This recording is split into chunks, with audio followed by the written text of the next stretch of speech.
মাছ দিয়ে আলু পটলের ঝোল তো অনেকে অনেক রকমভাবে করে থাকেন। আজকে আমি যেভাবে দেখাচ্ছি এইভাবে একবার করে দেখতে পারেন। একদম পেঁয়াজ রসুন ছাড়া অল্প মশলা দিয়ে এই গরমে একদম সিম্পল একটা রেসিপি। তাহলে চলুন সিম্পলি রেসিপিটা একবার দেখে নিই।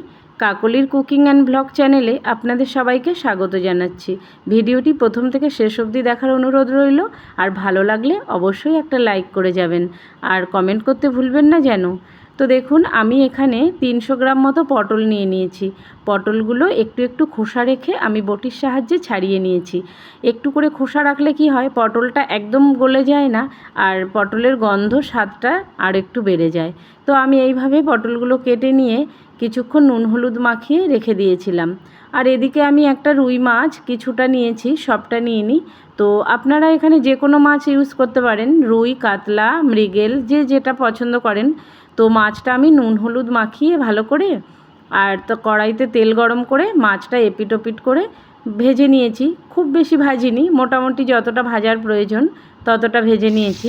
ভেজে নিয়ে মাছটা আমি তুলে নিয়েছি। পটল খেতে কার কার ভালো লাগে আমার মতো অবশ্যই কমেন্ট করে জানাবেন। এই টাইমে পটলটা অনেক পাওয়া যায়, আর আমি পটলের বিভিন্ন রকমের রেসিপি করে থাকি। আমার তো পটল খেতে দারুণ লাগে। আমার মেয়ে সবাইকে বলে, কার কার থালায় পটল আছে সব আমার মায়ের থালায় তুলে দাও, আমার মা তো পটল প্রেমী। তার মানে ও পটল খেতে একদমই ভালোবাসে না, আর আমি একটু বেশি ভালোবাসি, এটাই ও বলে। তো পটলগুলো আমি নুন হলুদ মাখিয়ে ভেজে তুলে নিয়েছিলাম।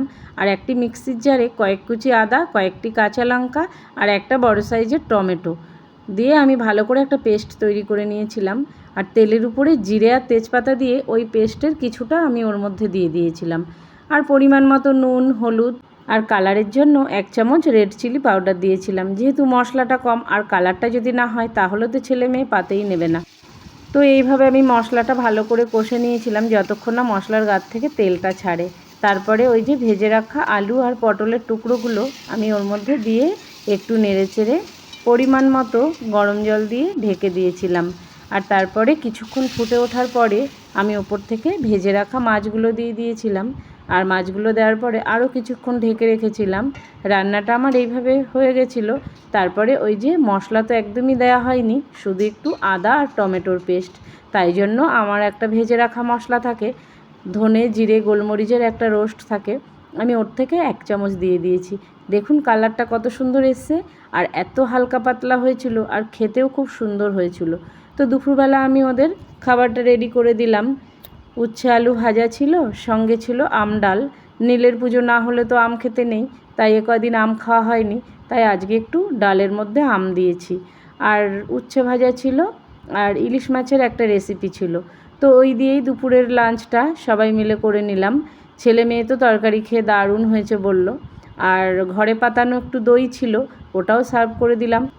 এইভাবে যদি লাঞ্চ থালি সুন্দরভাবে সাজিয়ে দিই, আমার ছেলে মেয়ের ইচ্ছে না থাকলেও খেয়ে নেবে। আর সত্যি কথা বলতে কি, আমার বরাবরই একটু খাবারের থালা সুন্দরভাবে সাজিয়ে পরিবেশন করতে একটু ভালো লাগে। এই নিয়ে কত কথা শুনেছি, সবাই বলে খাবারটা তো খেয়েই নেবো, অত সুন্দর করে সাজানোর কী আছে। কিন্তু আমি কারোর কথায় কান দিই না, আমি আমার মতো করে সুন্দর করে সাজিয়ে সবাইকে খেতে দিই। যদিও আমার ছেলে মেয়ের খুবই পছন্দ, ওরা অগোছালোভাবে খেতে একদমই পছন্দ করে না। মা সুন্দর করে গুছিয়ে ওদের খেতে দেবে, ওদের ওটাই খুব ভালো লাগে। ওদের ভালো লাগাটাকেই আমি বেশি গুরুত্ব দিই।